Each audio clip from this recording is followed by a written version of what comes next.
guys, welcome to my first ever video blog. Not my first, clearly going crazy. So this has been a long time in the making, and okay, that light is seriously pissing me off. Slash Midge's clothes basket. The hell?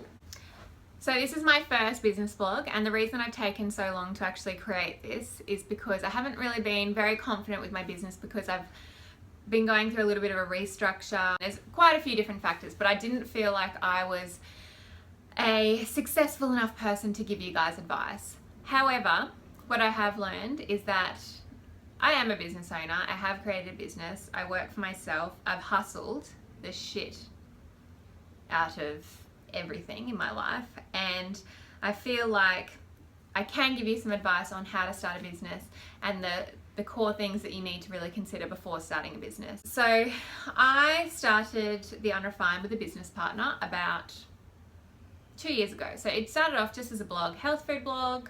It's just a little hobby. In my head, I sort of always knew that it was going to become a business. I just didn't know what product was going to come out first. So I didn't know whether it was going to be a health food product. I seriously didn't ever think I would release a granola product. Like, I love granola and I'm obsessed with granola, but I mean, I'm in PR. I was in PR before I started a business. I didn't see myself bringing out a granola product, but it did happen. And I mean, if you want me to go into all that story, I will one day, but I sort of just want to get to the point and sort of go through how I set up a business, because I know that that's probably what you guys have come to this video for. The first thing that I did was write a business plan. Now, I know a lot of you guys will be like, it's such a waste of time. A lot of people who are watching this who may already own their business are probably like, oh, I never wrote a business plan and I'm successful. Well, that's fine. I studied a business degree, and to be honest, I didn't learn how to write a business plan in the actual degree. I've listened to a few podcasts and I sort of heard people talk of this business plan, and I was like, oh my god, I've done a whole degree in business and I don't even know what a business plan is. I'm pretty certain I had written a business plan once, but it was in like grade 11 or something. So what I did is I went on to Forbes.com, which is a website that I regularly visit about business and different articles and things like that. And I searched business plan, and it came up with like the best business plan template. So I downloaded it and then got all of the headings in a Word document, and I just started answering the questions that it had in the actual document. And to be honest, I couldn't answer half of the questions because half of them were about budget, which I didn't have. Half of them were about target market, didn't have a product, but I did have an Instagram presence. And so I thought, okay, well, you know, this is my target market. So what sort of things are these people looking for? Like, what do they want? And so we started posting all these food photos, and it was great. But one thing we did notice is that every time we posted a photo of breakfast, or like a granola photo in particular, it would go off. Like, not even joking. Everyone would be obsessed with the granola photos. And I was like, okay, I love granola, but I'm not that obsessed with it, you know. And it was at this point that a cafe actually came to us and asked us to create a granola product for the menu. And I thought, why don't we just, and I told Jess, and I was like, why don't we just say that we already have like a granola product? And so we thought, yeah, let's just do it. So we got up and we made all of these different granolas, like different kinds. We had peanut butter granola, tahini granola, all of these different types of granolas. We even had a sweet and sour granola, which was tamari and something else. Anyway, and then we just started selling it, and then to cut a long story short, it went off, everyone loved it, kept on selling out, and from there we literally grew. But it was sort of just, we got chucked into it, and it was because what people wanted, you know, there was a demand for it. So that happened. But throughout all of this, it was like, shit, we've got a business. All right, boom, what do we have to do? Commercial kitchen. You can't cook granola in your kitchen, which everyone would ask us, oh, do you cook it in your kitchen? No, you can't. It's like, you have to get a commercial kitchen. So you got a commercial kitchen. Then it's like, how do we spread the word even further? Let's set up a market stall. We also had full-time jobs. So then we had to figure out, you know, do we quit our jobs? Well, no, because the business can't pay us, but how do we grow this while still working in a full-time job? Okay, we've got to balance, we've got to work our asses off, and that's what you have to do. I think the main thing is to build a product around a brand. So build a brand first and then release a product. My second tip would be to create a social media presence.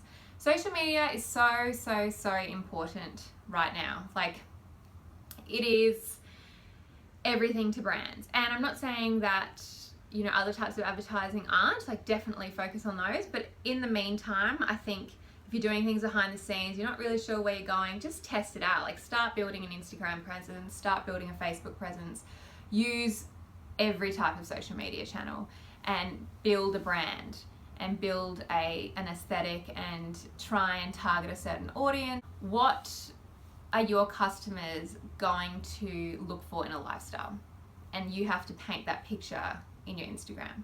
If that makes sense. I keep on saying Instagram because I love Instagram, but to be honest, I'm very guilty of not really nurturing my other social media accounts. But I definitely believe there's a lot in Facebook, a lot in Twitter, a lot in LinkedIn. I think all of those platforms have a lot of growth to go, and I think it's good to be across all of them. My next point would be to build your confidence. So I found it extremely difficult to tell my friends or my family that I was starting a business. And to be honest, I didn't really want to tell anyone because I felt like a bit of a dick. I felt like people would think, oh, good luck to you. And, you know, when I did tell people, I wasn't really greeted with, oh, well done, go you. It was more like, oh, cool. Like, oh, it's just another one of Nicola's ideas. To be honest, like, if you tell a lot of people, and I sort of started to tell people because I was so excited about this idea, and I'd just be met with these sort of really unappealing people who weren't really interested, and they were sort of like, as if it was a shit idea, and then it made me doubt myself.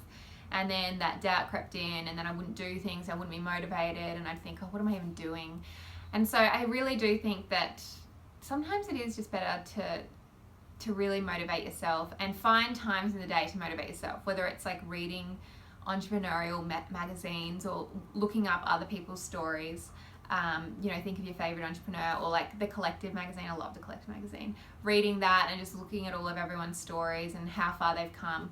I think you've got to pep yourself up as an entrepreneur, because it can get lonely, and it can also be, you know, you do need a lot of positive mindset and like, I can do this, I can do this, I can do this. Just Pinterest the hell out of entrepreneurial quotes. You'll be fine. So we get down to the simpler side of things. My next point will probably be like registering a company. Like, when do you register a company or a business, or are you a sole trader? Whatever it is. I would literally Google that question, and that's literally what I did, and I got all the answers. Although I have done a business degree, so I did sort of know the different setups. Like, I chose a company because I was thinking big, and I wanted to be a company at the end game, and I don't regret registering a company. It is more expensive, but you know, I feel like sometimes it can be the safest option, because I always looked at the unrefined as like the overarching company and then all these little brands beneath it, and that's what I'm doing. So it's definitely worked in my favor. So definitely research, you know, what kind of business company, what kind of business you want to set up, the structure and all the rest of it. I use Xero accounting, so once I did start processing sales and invoicing and everything, I chose Xero. You know, it is the more expensive option. Probably couldn't afford it at the time, but I was told that it was a very good cloud-based accounting company, and I still use it to this day, and it's amazing, and it is really helpful. Surround yourself with like-minded people. So I don't think I could actually completely run a business without my network of entrepreneurs that I've met. I'll wake up sometimes and I'll have a really crap day, and I'll think, oh, what am I doing? Like, should I continue with this business? Or, you know, I have doubts all the time. It's a completely risky game.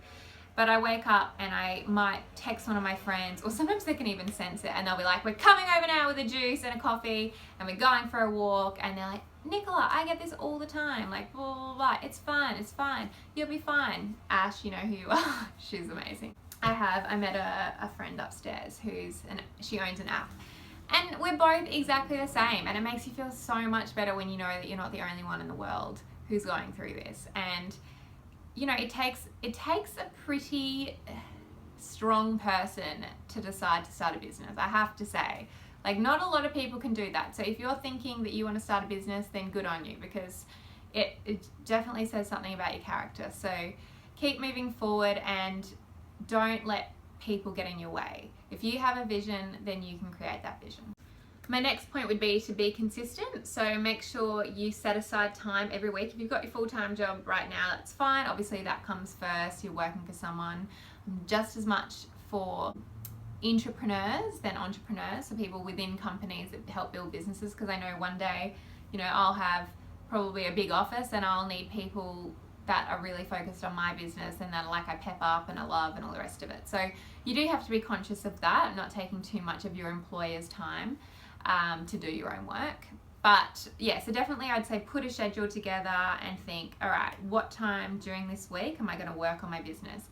And then put goals in place. So throughout the whole month, okay, I'm gonna finish this business plan by this date, or I'm going to inquire about these products by this date. I'm going to save this much money so I can purchase my first round of stock by this date. I'm gonna do this many Instagram posts a day. I'm gonna schedule them. All of those things. Cut corners where possible. Yes, I am a bit of a stinge, but I have to be, you know, like in the beginning, I didn't have capital behind me and I just had to be a bit of a stinge. So I did things like I used canva.com.au or .com to do some of my graphic design when I needed a certain style, or I needed a certain brochure, or I needed a certain price list, or I needed some packaging. I know, that's bad. I do think, I really believe in supporting businesses now, particularly graphic designers, because it does take a lot. Yeah, I did use Canva for a while when I was first starting up, but you know, there are also disadvantages to doing that, because when it comes to the time when you do get capital and you're about to expand and you're using some, you know, I'm not saying Canva's crap, but like, you know, you're using a file which can't be edited or isn't in a certain file format, then you've got to go and pay someone anyway, and sometimes it's like, it's harder to do. And to cut a long story short, if you can do it, it's completely fine, but just know that you may have to change it later down the track when you've got more capital. Okay, this is my last point, and I can't believe I've learned it at the very, almost like 2 years into my business journey. Please, please, please take time out for yourself.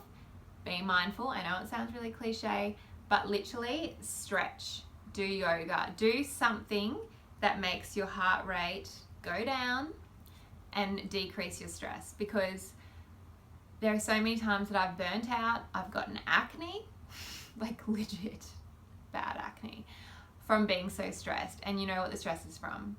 Running your own business and not taking time for yourself. When you work in your own business, you work 100 times harder than when you're working for someone else, because you know it's all for you and it's all a reflection of you. So in saying that, you are the person that's running the business. So if you park it on the ground, then who's looking after the business?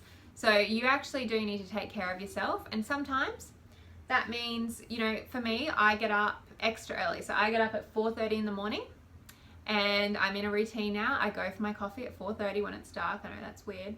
I come home, I write in a little diary with Mitch, and then I do all my work until around 9 a.m. Then I do a few deliveries, like a dispatch granola. And then I work, I do more work like emails, marketing. Then I have interns that come now, and I'm still working. And sometimes if I'm having like a stressful day, I'll make sure I clock off by, you know, 5 or 6 and go and do some stretching. Sometimes I come back and answer a few more emails, and then I put my phone in a drawer and that's it. And I let myself, if I want to watch TV, I'm allowed to watch TV. If I'm just going to sit and have dinner with Mitch and a glass of wine, then I'm allowed to sit and watch, you know. And you need to turn off at some point in your day, because if you continue to work, I guarantee you, your adrenal glands will release hormones that will give you acne. No, not all of you will get acne, but stress is the worst thing. It is really bad, and I swear it's what starts disease. Like, I have no doubt. Okay, that's it. It's my last point, guys. If you have any specific questions, please write them in the comment section below, and I will either create a whole new YouTube video dedicated to Q&As, or I will just respond to you. So So thank you very much, and I can't believe I finally created this video after like 6 months. I hope you enjoyed it.